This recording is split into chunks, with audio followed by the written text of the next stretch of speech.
Before we begin, we'd like to remind you that forex trading involves significant risk of loss and is not suitable for all investors. Please pause the screen and read the full disclosure. Thank you.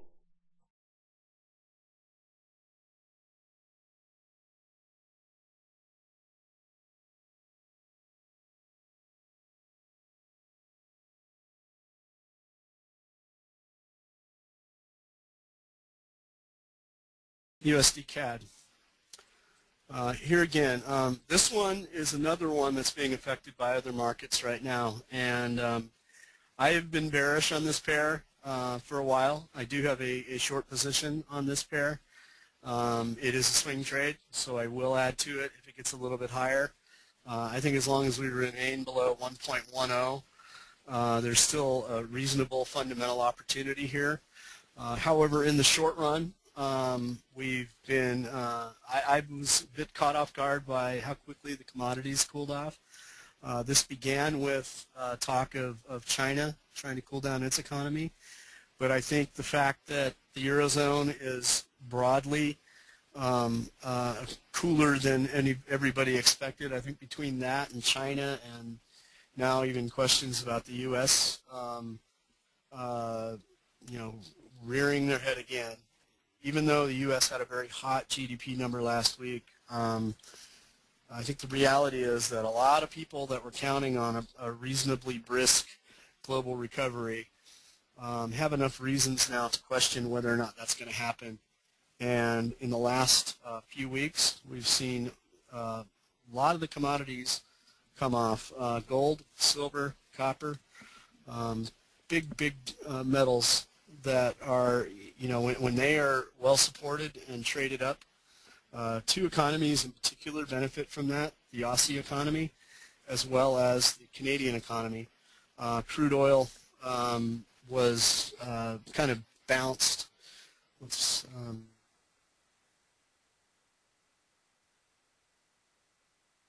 And had traded up as high as 77.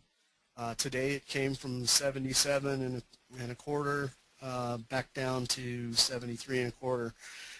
That's a reasonable size move on a $73 commodity. A $4 or $5 move is a very large percentage move in one day.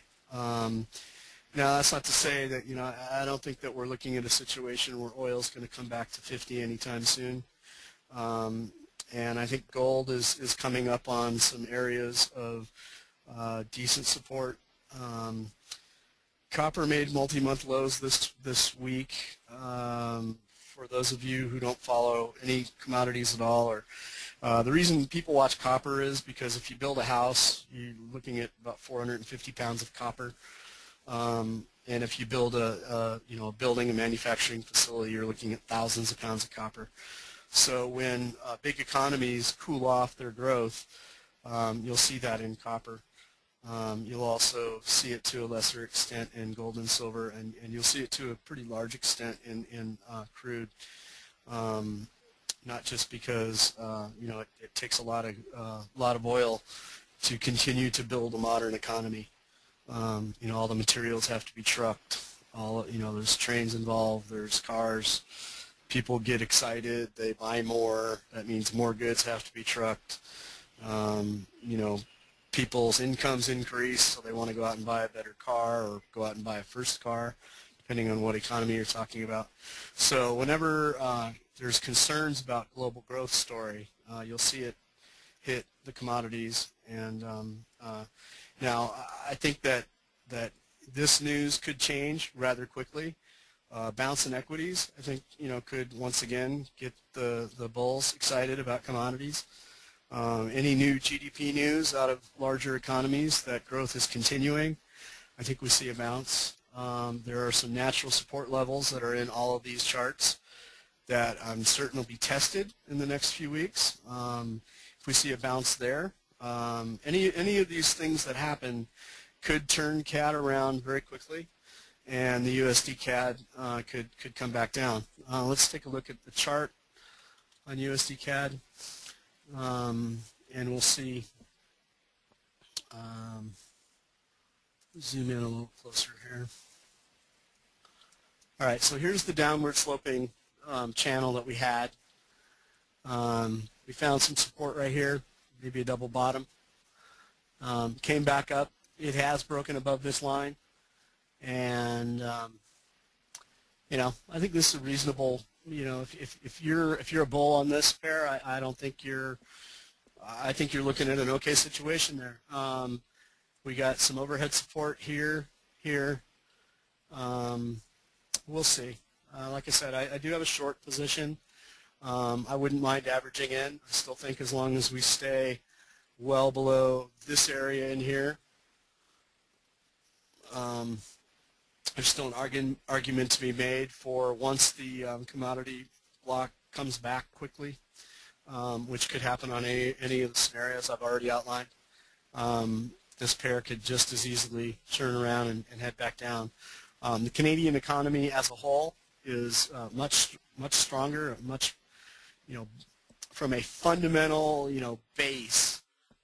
They're in a much better spot than just about every economy in the world. They're not running, you know, multi-hundred-billion-dollar deficits. Their employment, you know, is a bit soft, but so is everybody else in the world. You know, they've got a lot of commodities that they produce. You know, socially, they're not on the headlines every day about, you know, their house or their parliament or their government. You know, people aren't you know, in a state of disbelief about their government's ability to govern, like we see in some other modern economies. So, you know, I think that the case for a turnaround in the Canadian currency is much easier to make, even with the bullish look of this chart.